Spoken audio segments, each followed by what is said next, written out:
Assalamualaikum warahmatullahi wabarakatuh. Apa kabar anak-anak hari ini?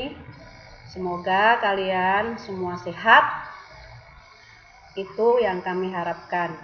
Jangan lupa kita tetap jaga kesehatan, sering cuci tangan. Kalau kita pergi harus pakai masker. Baiklah anak-anak, pelajaran bahasa Indonesia pada hari ini yaitu bab 1 tentang teks berita. Teks berita tujuannya pembelajaran 1. Mengidentifikasi unsur-unsur berita yang didengar dan dibaca. Menyimpulkan isi berita. Membanggakan dan memotivasi yang dibaca dan didengar. Simaklah tayangan contoh berita berikut ini. Nah, sementara itu di informasi selanjutnya tentang infrastruktur, kita ketahui bahwa minimnya infrastruktur ini tidak menyurutkan semangat siswa untuk menuntut ilmu. Ya, di Mandailing, Natal, Sumatera Utara, anak sekolah melintasi anak sungai dan juga bebatuan terjal untuk bisa menimba ilmu. Butuh perjuangan bagi anak sekolah di Mandailing, Natal, Sumatera Utara agar bisa sampai ke sekolah. Mereka harus melintasi anak sungai dan bebatuan terjal. Merlin, salah satu siswa sekolah menengah pertama 7 Panyabungan 1 Atap, harus berangkat pukul 6 pagi agar tidak telat ke sekolah. Jarak antara rumah dan sekolah mencapai 7 km. Tidak hanya Merlin, sebagian siswa yang menuntut ilmu di Sekolah Dasar Negeri 109 Siobon juga melakukan hal yang sama setiap pagi. Berangkat jam berapa dari rumah tadi? Jam 6, Pak. Kenapa berangkat cepat kali? Jauh dari rumah ke sekolah, Pak.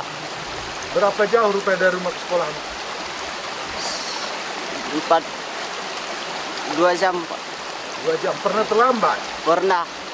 Oke, kalau misalnya hujan, terus banjir, gimana jalannya? Susah? Susah, Pak.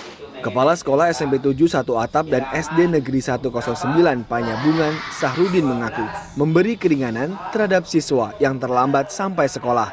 Kalau hujan, biasanya setiap anak yang terlambat kan diberikan hukuman kan. Namun bagi mereka yang agak jauh, untuk hukuman masih diberikan namun agak ringan.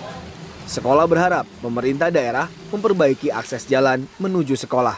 Idris Tanjung, Mandailing, Natal.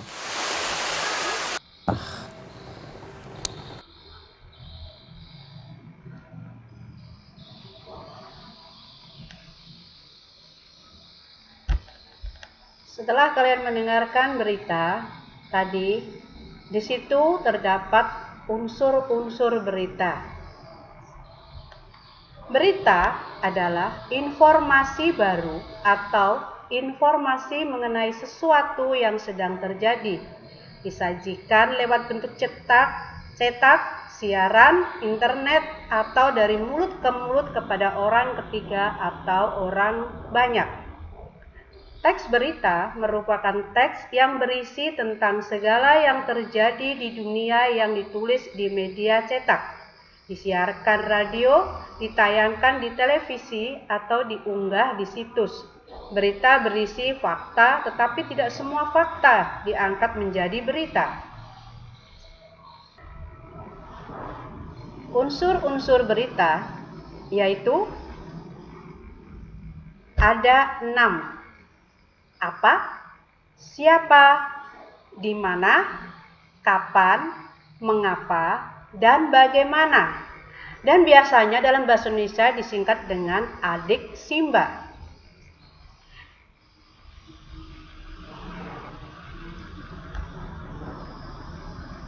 Sudah? Oh, maaf ya anak-anak tadi ya, kepleset Ibu. Seharusnya adik Simba. Nah kan, salah lagi adik Samba. Adik Samba itu yang artinya ya seperti yang ada di sini. Apa berita yang hendak disampaikan? Siapa yang menjadi objek yang diberitakan? Di mana peristiwa fakta yang diberitakan itu terjadi? Kapan peristiwa tersebut terjadi? Mengapa peristiwa itu terjadi, bagaimana peristiwa itu terjadi. Itulah yang disebut dengan unsur-unsur berita.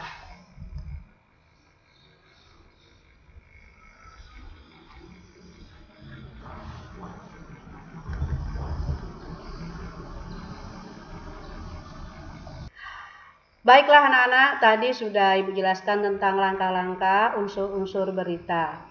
Nah, dalam unsur-unsur berita itu tadi ada yang disebut adik samba. Tetapi bukan berarti dalam berita itu harus ada keenam unsur tersebut.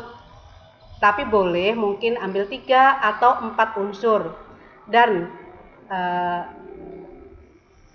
urutannya pun tidak harus apa duluan atau siapa duluan dan lain sebagainya. Tetapi tergantung apa mungkin bagaimana duluan yang ditulis. Atau mungkin apa duluan atau sebabnya apa. Itulah unsur-unsur berita. Baiklah anak-anak. Masih sehat aja kan di situ? Oke. Sekarang kita lanjut berita. Langkah yang selanjutnya adalah ringkasan dan menyimpulkan berita. Nah, di sini supaya kalian jelas apa itu ringkasan atau menyimpulkan berita, Ibu bacakan. Merangkum adalah meringkas sebuah berita dalam bentuk pokok-pokok berita saja.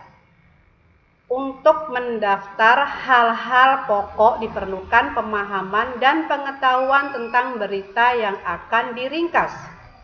Kegiatan merangkum diperlukan untuk mempermudah dalam memahami suatu berita dan mengantarkan kita pada hal-hal yang dianggap penting saja sehingga hemat waktu.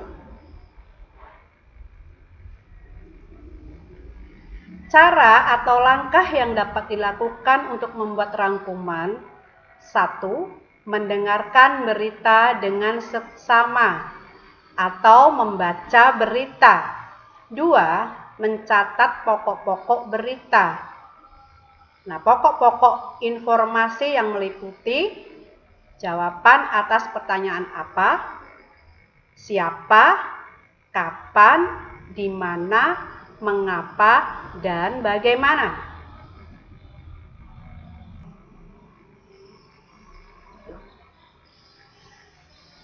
Oke anak-anak, sekarang sudah paham apa yang Ibu jelaskan. Walaupun kita tidak tatap muka ya, semoga kalian paham.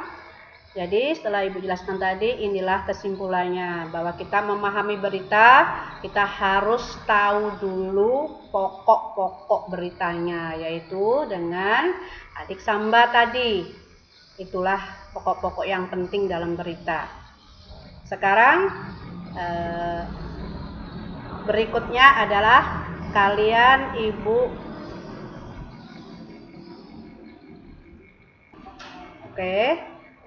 jadi cara memahami atau mengerti berita itu paham dulu dengan unsur-unsur berita. Setelah kita memahami unsur-unsur beritanya, kita meringkas berita itu pun harus melihat pokok-pokok beritanya. Dan pokok-pokok berita itu ya terdapat pada unsur-unsur berita tersebut di atas.